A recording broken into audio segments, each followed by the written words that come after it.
Hello, everybody. Ron Callis here with episode 47 of Automation Unplugged. I'm happy to be back. I've actually been away from recording for a little bit as I've had to upgrade my computer. I'm now running an iMac Pro, and I had to load the new software. And for any of you out there that know me, know that I am a bit of a software technophobe, and it can be a little intimidating for me to have to load new software and get it configured. But I did it, and we are here, and we might even be live. So let me go over to Facebook. You notice I used to look left. Now I'm going to look right because I've changed my workstation here. I'm going to take a peek and see if we are live. And it seems like we are. So this is cool. So far, technology is cooperating. And let's go ahead and bring our guest. Bring in the one and only Mr. Paul Starkey of Vital Management and Bravas fame. He is infamous. Paul, how are you? I'm doing fine, Ron, and glad to be here. Seems like we just did the first one of the day. You know what, Paul, you were very gracious as I was getting the technology to behave. And for those of you that haven't been on the show, there's a bit of audio and video configuration that have to happen for each one of these. And Paul was willing to be my guinea pig as I experimented on this with this new software, new camera, new video conferencing getup. And I know you out there, you don't want to hear about that, but Paul was very gracious to work with me as we got this up and running. And Paul, you actually can see me now. Maybe the audience doesn't know. For all the Automation Unplugged shows, last 46 shows, the guest could not actually see me. But now we're using this new Rendezvous video software, and you can see me, right? That's right. It's all two-way. It's scary. Maybe it was better the way before, right? So, Paul, lots going on, man. The audience out there, why don't you help us out and just give a quick summary of Vital Management, what your roles and responsibilities are there, and then Bravas. And then we'll have fun. There's a number of different topics I want to dig into. All right, Ron. Thank you, and thank you for having me. Vital Management is a custom integrated coaching firm. We help businesses improve their profitability, both from a financial management and an operational point of view. We've developed a system that we call Vital Signs that allows us to use business intelligence in those businesses and to see market improvement with every client we work with. And today we coach 32 companies, all in the AI business. And at very early age, some are fairly with us. Others have been for the last 4.5 years. Oh, say that last part again, Paul. I think you dropped out just there. So I said many of them have been with us for 4 to 4.5 years. Interesting. So in terms of Vital Management, just for everyone out there that may not be aware, you and Steve First provide coaching services for integrators, regardless of whether or not they're part of this Bravas thing, right? Vital Management is the coaching practice. Is that accurate, or are they intimately tied at this point? What we do is we engage on a personalization level with each company, but we have a platform which standardizes the counting, and which is one of the biggest problems. Owners don't have the right information to make decisions from. So we standardize that. We put in some bedrock processes to help them project manage. And see within months, literally, 3, 4, 5%, 5 points, I should say, improvement to the bottom line. So we just finished 3 of our case studies since January of 2017. And remarkable results, Ron. We went from 3 companies doing collectively $1 million on just under $9 million total revenue. And now those companies are doing about $13 million. And the profit is well over $2 million, almost $5 million. So it's a proven track record system. It works. We have not seen it not work for. And it takes some basic changes in how they do things. But once they see what metrics are in their business, they can easily take the action to improve what they need. What are the, just to dive into that a little bit more detail, what are 3 things that the company that engages you and you just get going, what are 3 things that they can do or focus on for the next 6 months that you're pretty confident will make a pretty significant difference in their take-home profit? The first thing is usually pricing. The way that they're put together are not all profitable. And we see the labor mix and the consumable parts mix being the 2 weakest links. That's usually the first low-hanging fruit that we can help dealers address. So let's dive into that if you don't mind. So labor mix. So you're saying the mix of a project. If a project is, let's use simple numbers, $100,000, you want to see what percentage of that project gross value of that project. What percentage do you want to be hardware versus what do you want to be labor?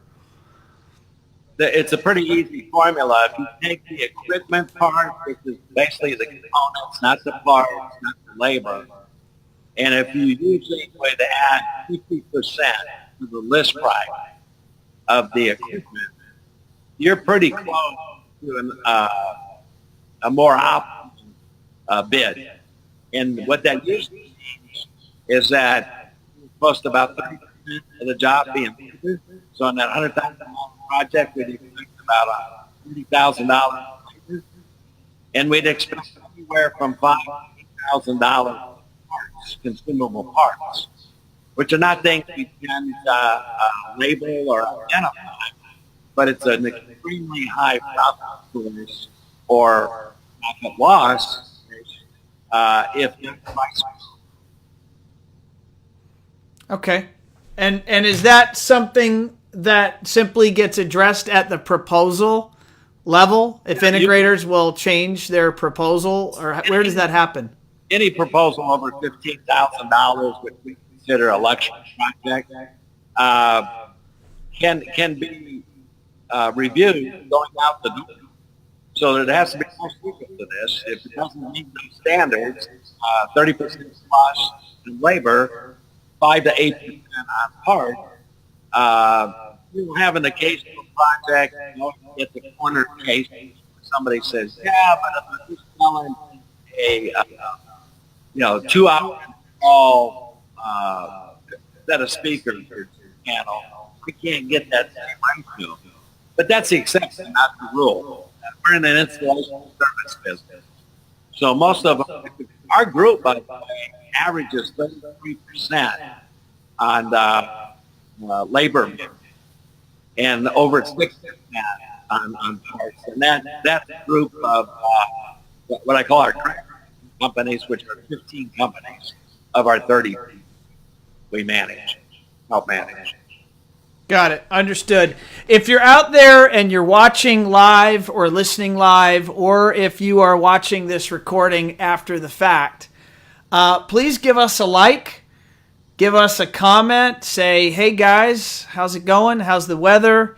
If you're out there watching live, give Paul any questions you have, and we'll see if we can have him answer here live while we're on the air. And, of course, all of your engagements help with the algorithms over there at Facebook, which ultimately push this content out to more people. Hey, Ron, I want to add one thing to that. Yeah. You know, that increase in labor mix, an increase in parts mix. Let's say you increase your labor 5% and your parts 3%.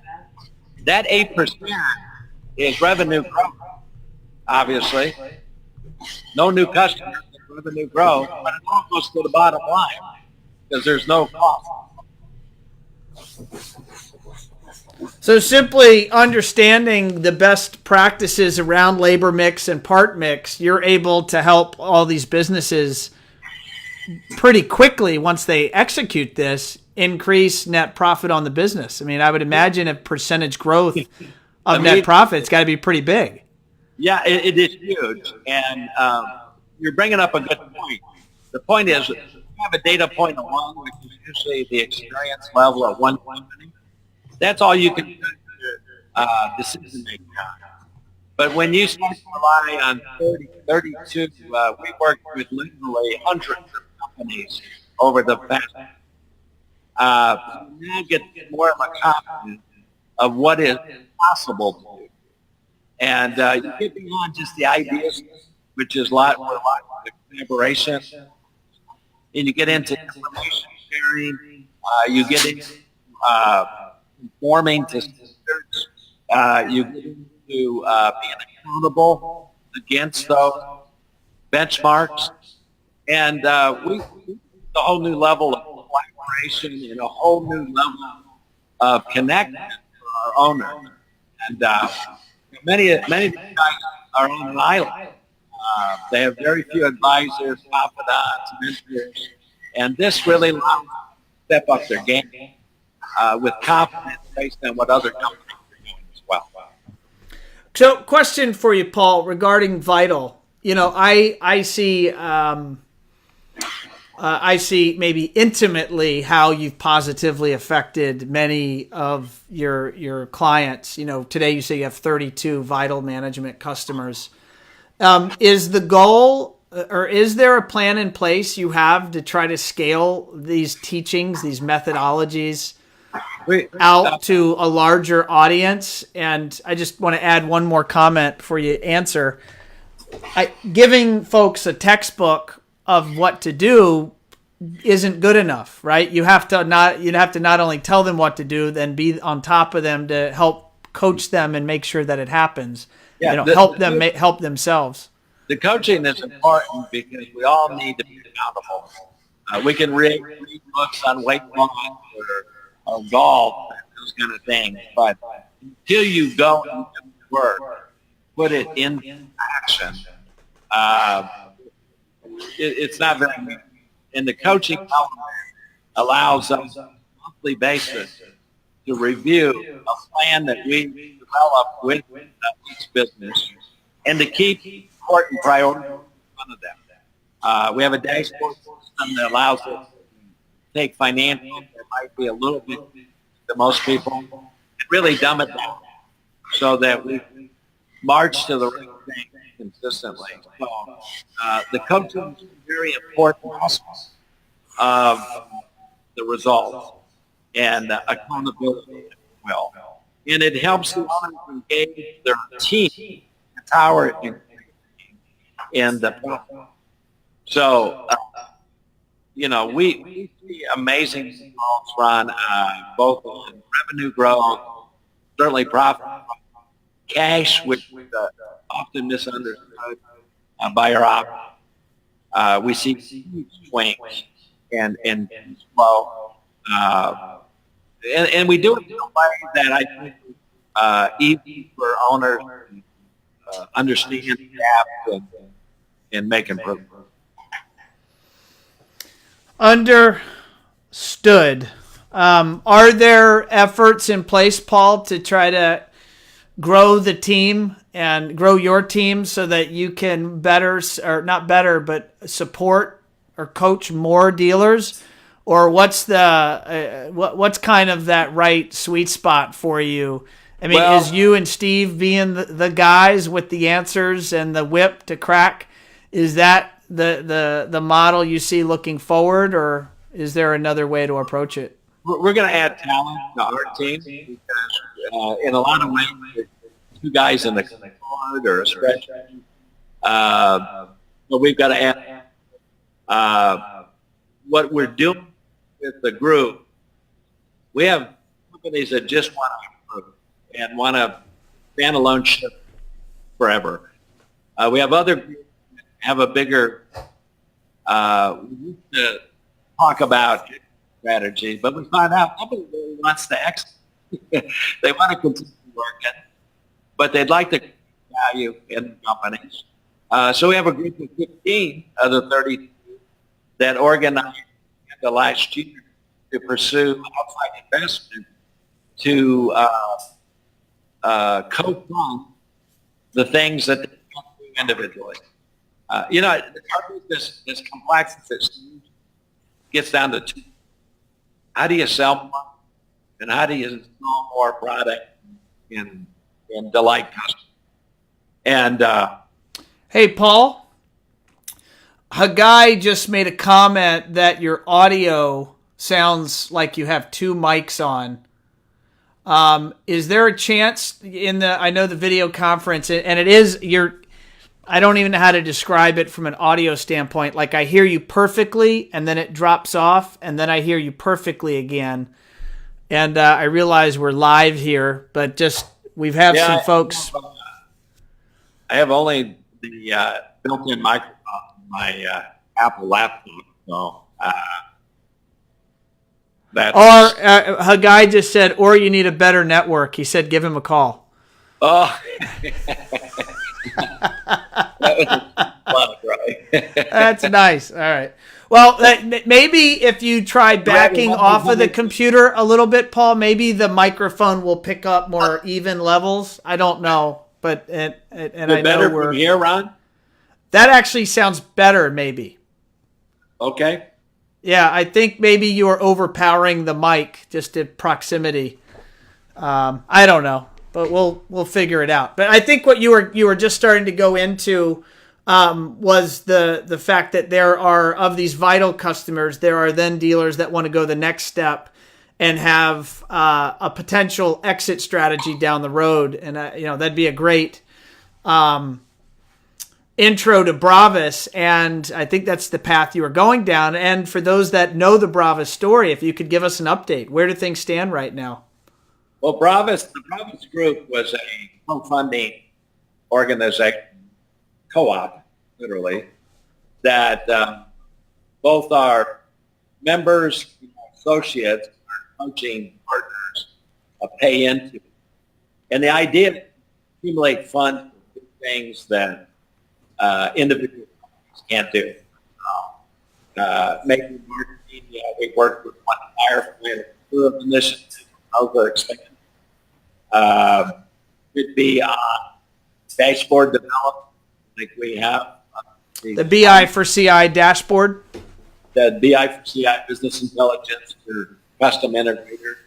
Right now, we're spending the money on an investment banking process to attract even more investment for these companies, so they can invest in partner development with their channel architects, builders, so that they can have a training mechanism to train employees the way they want, so they can load share expertise.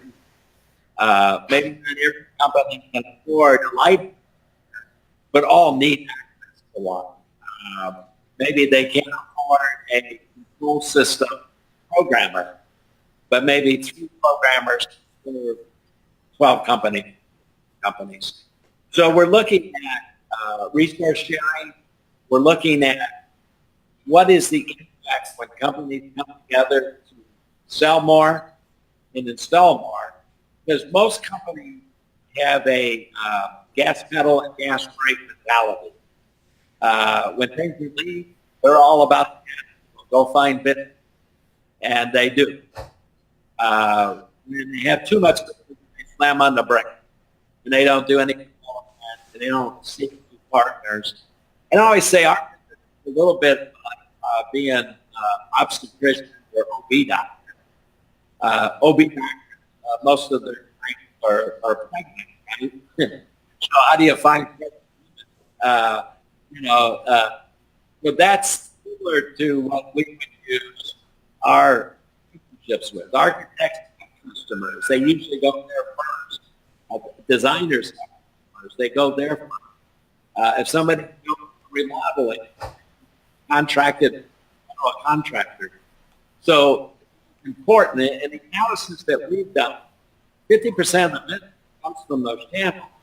The other 50% come from our client in upgrade form or our client's referral.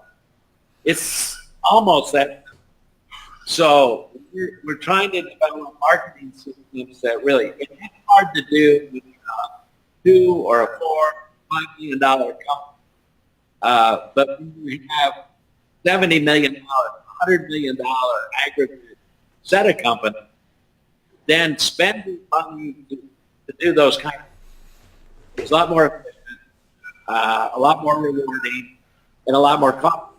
So the group idea was always one to help extract more value.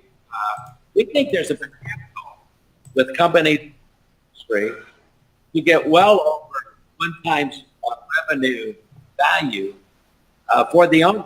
Take that off the table, still run the business, still be able to grow it, still participate in future dividends. So it's a model that hasn't improved, but I think the reason it hasn't improved is the work we've done to set it up. And that's what we're going to do now. We're taking 15 companies to the market, and we think we're going to get a great result. And we think the owners are going to be very pleased with the new environment. In fact, they're already beyond just business as a company.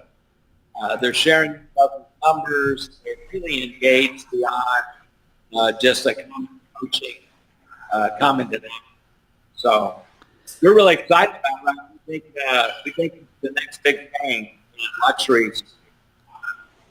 So just for the audience that may have not gathered what's coming, right now Bravas has, these 15 or 16 companies in what we're going to call the first wave. And these companies are all spending their own independent monies on marketing. And I mean, just to take marketing as a topic, I happens to be intimately involved in what I do every day. And if you simply aggregate those companies, the amount of spend on a topic like marketing, and then if you look at, in addition to what they're currently spending, you look at this new $60 to $100 million combined business, and then take an industry average of 1 or 2% at minimum of that larger number, you're starting to look at a $1 or $2 million marketing spend from the largest integrator in the country. I mean, that type of spend, that type of focus on speaking to the customer, and as you were saying, Paul, speaking to the specification community, which is currently, I think you said, driving about 50% of the referrals, and the other 50% is coming from customer, either referrals or repeat business. Bravas has the potential of being the biggest force in terms of capturing mind share and spreading message that this channel has ever seen. Is that too bold a statement? No, it's not. And I think it's, centralized marketing of that nature. I think we have a lot more in than 15 companies, let's call it $50,000 a year independent. And we're looking at those economies on here, what strategies would be important. But you're exactly right. If you put them out, if you can show that you can add one partner, 2 partners per location here, then why wouldn't you do that? Why wouldn't you invest more in it and get out of this gas pedal and brake pedal mentality? And think it's there for the taking. Just no one's been at people to really leverage. So Hagai posed the question to you, and he says shared resources is clearly a great idea. He's asking, how do you get all of these businesses agreeing on how those resources would ultimately be spent? So I guess the concept is we have all these companies come together. How do we get them to agree on what the master plan is and to follow it? Without naming names, we've seen some, roll up attempts of various flavors and trying to get all the different captains on board with pointing the ship in the right direction has been a problem. So how is Bravas doing it differently? Maybe is the way to approach it. Companies have been working together. I call it stage 1, stage 2 involvement for most of them for 2 years. The last 6 months, I would say, we went to stage 3, which was complete sharing of information beyond businesses, and they really have gotten to the point where the trust is there, the ability to solve each other's problems, to refer clients to each other. I can tell you that the group mentality is unbelievable. I always say, somebody asked me at a recent Paul source, how do you get these companies to work together so effectively and so seamlessly? Because everybody is wanting to do it. And I said, well, it was self-disqualifying. The people that aren't going to make the effort to improve their business, aren't going to make the effort to share and collaborate, basically disqualify themselves for the process. I'd like to say that zero fallout. We started this a few years ago, but it's simply not true. We probably had 20% of the people that start with this don't finish. Some of that's lack of attention, lack of routine. I always say there's on your profit and loss that are the biggest impediments to your company. And that's, I'm too busy and I'm too smart. Most people don't collaborate, don't get to this level of collaboration and cooperation because they're either too busy doing activities in their business that aren't always most important, or they feel like they've learned it all. I learned a long time ago, what you know, 1/10 of what you should know. And you can keep your foot on the curiosity pedal because that's where you learn. That's where you find out the real difference. I mean, what we know now versus what Steve and I knew 4 years ago on this is 10x. And we only learn that by asking questions, exploring situations with different people. And it's really intelligence. You learn about the intelligence of the group. So I would say to those that have, they haven't tried, they haven't experienced what we're seeing. And it's marvelous to look on. It's incredible that people cut their egos and they want to learn and they want to be curious about their business. And it's very competitive because they all want to do better. They know somebody out there is doing better than they have. Yeah, I think the fact that you aggregate data and you share, what's average, but you also, i.e. normal across all these different KPIs and these different business metrics, and then you allow them intimately through training and through software to know how they're performing across all these categories. It's, that really strikes so many of these businesses, owners that I know are so competitive, but it's hard to be competitive and really know how you're doing as a business compared to the marketplace. And as far as I know, your methods are the only way that exist, at least one of the few that exist in the industry. Well, we haven't seen others, but when you're a 10% profit company, you're pretty happy. So you find the guy 25 or 30. Are there 25 or 30% net profit companies in this industry? In a group of 15, there's 6 over 20, and there's 2 at the 30 level. 2 at 30% profit. Holy bananas. So you're talking about a $10 million business is netting $2 to $3 million after salaries. Absolutely. There's hope for me, Paul. Start a CI company, Ron. Start a CI. No, that's too hard. I'll just take care of them. I'll just serve them. And my hat off to the guys that, most of our guys have been in the business 10, 15, 20 years. They're not only survivors, but they're really smart, talented people who have great people working for them. And to see them turn their business around and be able to do well, financially sound, not having to think about cash, where their next dollar comes from. It's a real rewarding for Steve and I. So tell me, we're coming up on 30 minutes, and we're just over, and I know you have a tight timeline with another meeting.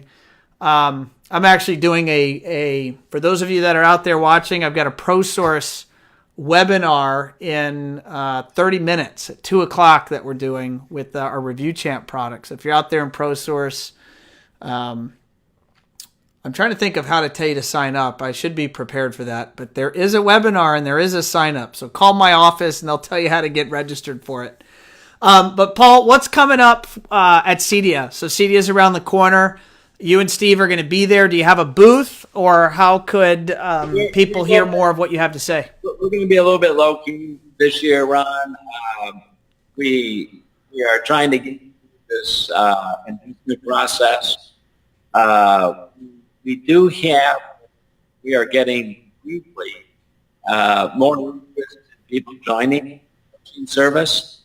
Actively have about 8 companies that we're working with to start in this. So we're starting to look more at our business. We call our group the class of 2018.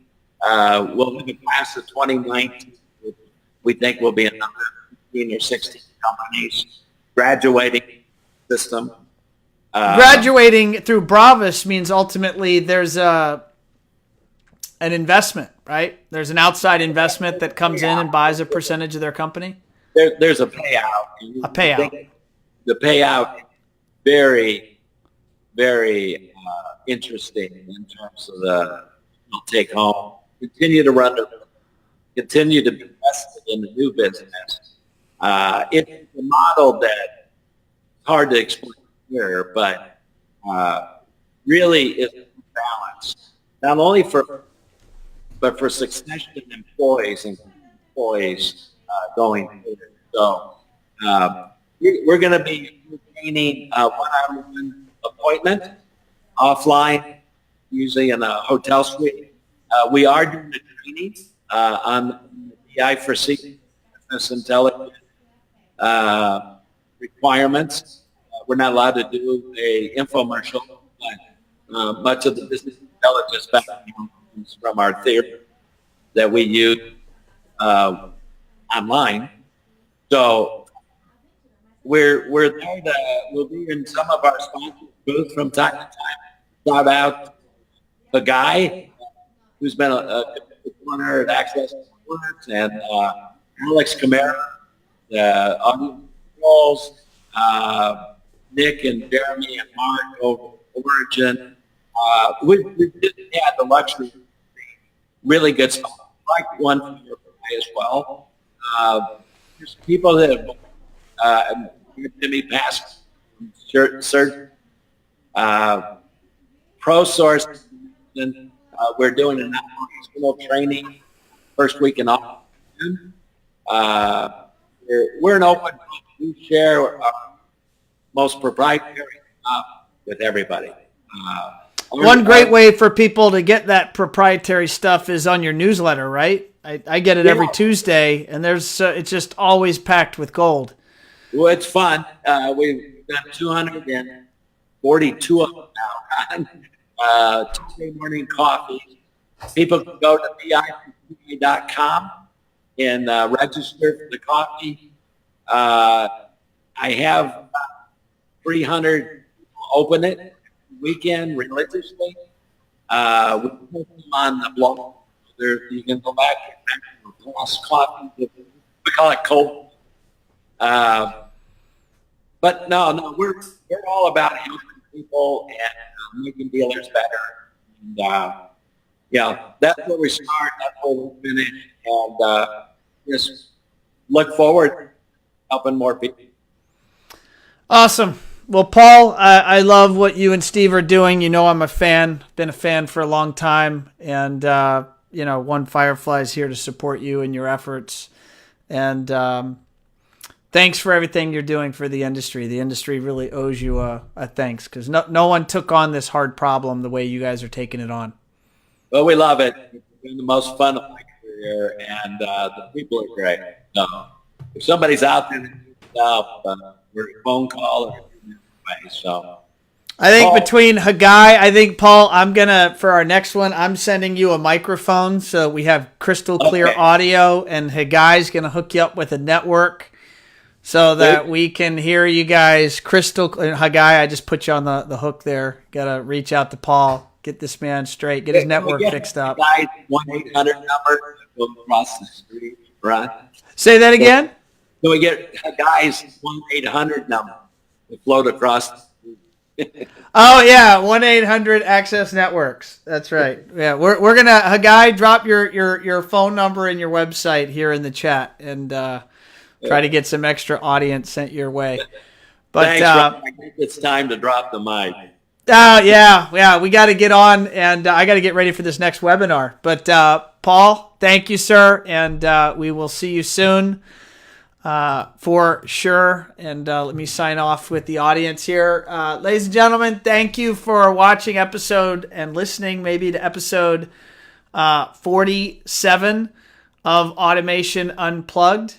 And we had a little bit of a hiatus over the last 4 weeks just due to some life happening. And but we're back. And my goal is to be back into my weekly routine. Sometimes we'll have a couple of guests on during the week. And we're also have made a guy, by the way, just posted. His phone number is 1-800-FIX-IT. That's great, Hagai. But anyway, I'm happy to be back. I hope everyone's having a fun and relaxing summer. And I know that I am. And we will see you on the flip side. I'll see you next week on the next episode of Automation Unplugged. Thanks, everyone.